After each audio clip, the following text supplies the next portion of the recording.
प्रायोजक है दगरू सेठ jewellers, GM road near radio station. Darbhanga के ऑल इंडिया मुस्लिम वेदारी कारवां के राष्ट्रीय अध्यक्ष जदयू में हुए शामिल, प्रेस वार्ता कर दी कई बातों की जानकारी। बिहार की राजनीति में इन दिनों हलचल तेज हो गई है। लगातार छोटी बड़ी पार्टियों और प्रभावशाली नेताओं का नए गठबंधन में शामिल होना आगामी विधानसभा चुनाव को लेकर और दिलचस्प बना रहा है। इसी क्रम में दरभंगा के चर्चित युवा समाजसेवी और ऑल इंडिया मुस्लिम वेदारी कारवां के राष्ट्रीय अध्यक्ष नजरे आलम ने अपने समर्थकों के साथ जनता दल यूनाइटेड की सदस्यता ग्रहण की है। राजनीतिक जानकारों का मानना है कि नजरे आलम जैसे युवा और सक्रिय नेताओं के शामिल होने से पार्टी को मिथिलांचल और दरभंगा के साथ ही अल्पसंख्यक समुदाय में नई मजबूती मिलेगी। सदस्यता ग्रहण करने के बाद दरभंगा पहुंचे नजरे आलम ने मंगलवार को शाम के 4 बजे एक प्रेस वार्ता उन्होंने उर्दू बाजार रोड स्थित कार्यालय पर की है, जहां उन्होंने मुख्यमंत्री नीतीश कुमार की सराहना करते हुए कहा कि बिहार की ज़रूरत आज नीतीश कुमार की है, उनके बिना बिहार के विकास की बात करना बेईमानी होगी। इसके साथ ही उन्होंने कई बातों की जानकारी मीडिया को दी है।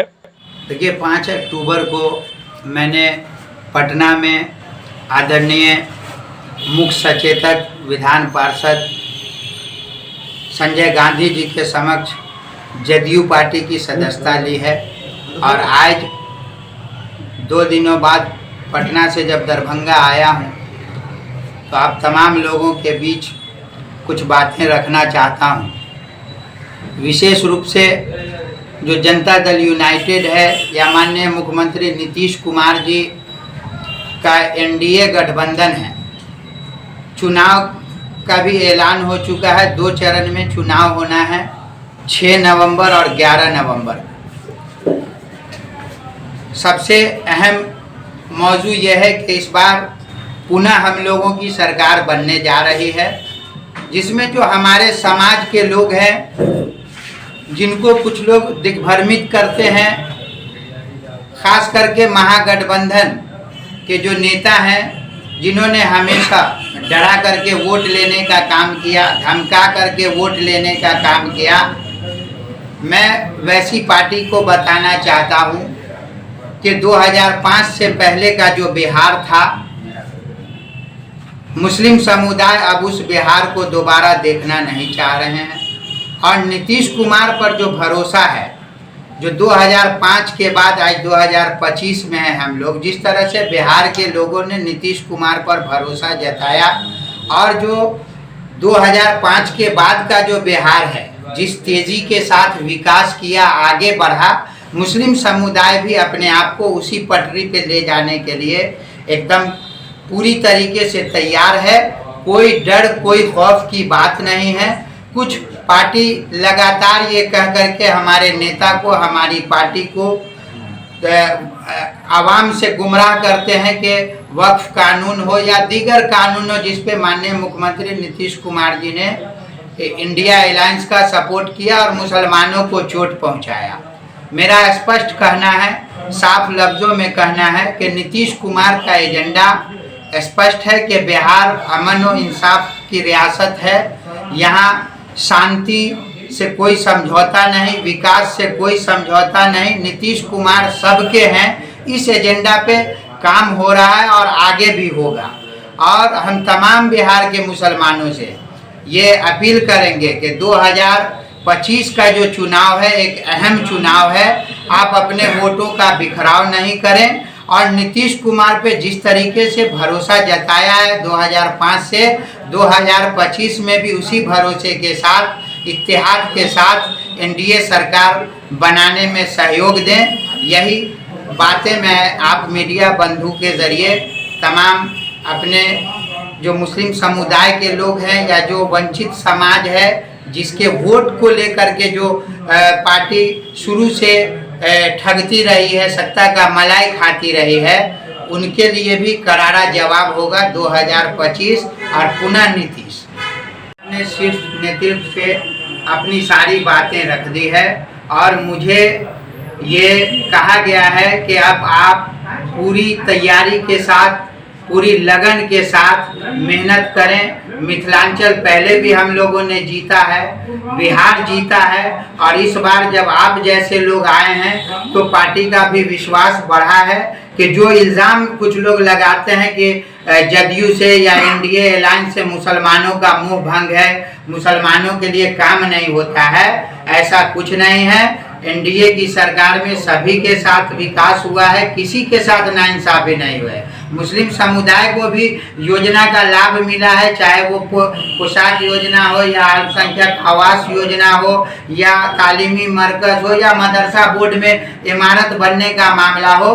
अभी आपने देखा होगा कि जो शिक्षकों का वेतन रुका हुआ था उसको भी हमारी सरकार ने जारी कर दिया है। तो ऐसा कुछ भी नहीं है। मुस्लिम समुदाय को, बिहार को अगर सुरक्षित हाथों में रखना है, हम ये खास करके अपील करने आए हैं कि बिहार जिस तरह से सुरक्षित हाथों में है 2005 से, उसी तरीके से 2025 में भी सुरक्षित हाथों में देना है। तो नीतीश कुमार को मजबूत करने की जरूरत है। जिस गठबंधन में आप गए हैं नजर आलम साहब, इसी गठबंधन में आपको सड़कों पर देखा गया है। एनआरसी के समय या वक्फ संशोधन का मामला हो, आप इसी गठबंधन सरकार से मांग कर रहे थे, मांग आपकी मानी भी नहीं गई, फिर आप यहाँ आ गए हैं, आप मुसलमानों को एक करने की बात कर रहे हैं। नहीं, देखिए, आपने एनआरसी या वक्फ कानून का मुद्दा उठाया है। बिहार में आप देखिए कि क्या हो रहा है। क्या एनआरसी लागू हुआ? क्या वक्फ के मामले में कहीं कोई इमारत तोड़ी गई, कोई जमीन हड़पी गई? ये तो एक षड्यंत्र है कि लोगों को भ्रमित किया जाए। जिसका राज रहा है 2005 से पहले मुस्लिम वोट पर, उनसे न सवाल कीजिए आप कि बिहार कहाँ था, आज बिहार कहाँ है।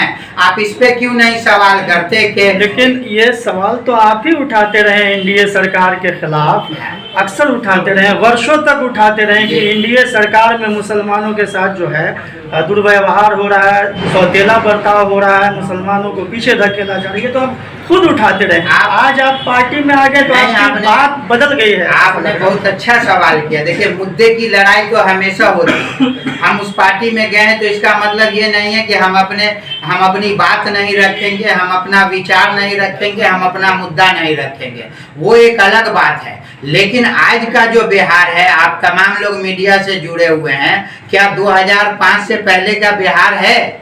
आप शिक्षा की बात करें, दरभंगा जैसी जगह पे एम्स आ गया, दरभंगा जैसी जगह पे लगातार फ्लाईओवर का काम हो रहा है, दरभंगा में एयरपोर्ट का सपना था उसका काम हो रहा है, मेट्रो का काम हो रहा है। आप देखिए मिथिला यूनिवर्सिटी की क्या हालत थी, आज वहाँ क्या सुधार हुआ है।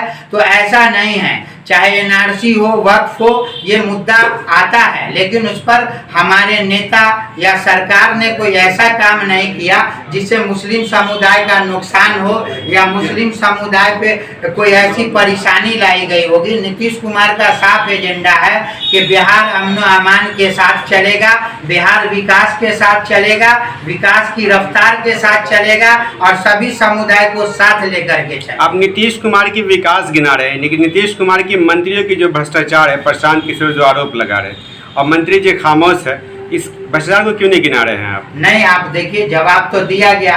उन्होंने कितने नेता पे आरोप लगाया, जब उन्होंने जिसको राष्ट्रीय अध्यक्ष बनाया है, जब उनके एज का एफिडेविट सामने लाके रखा गया तो उस पर तो प्रशांत जी ने कोई जवाब नहीं दिया।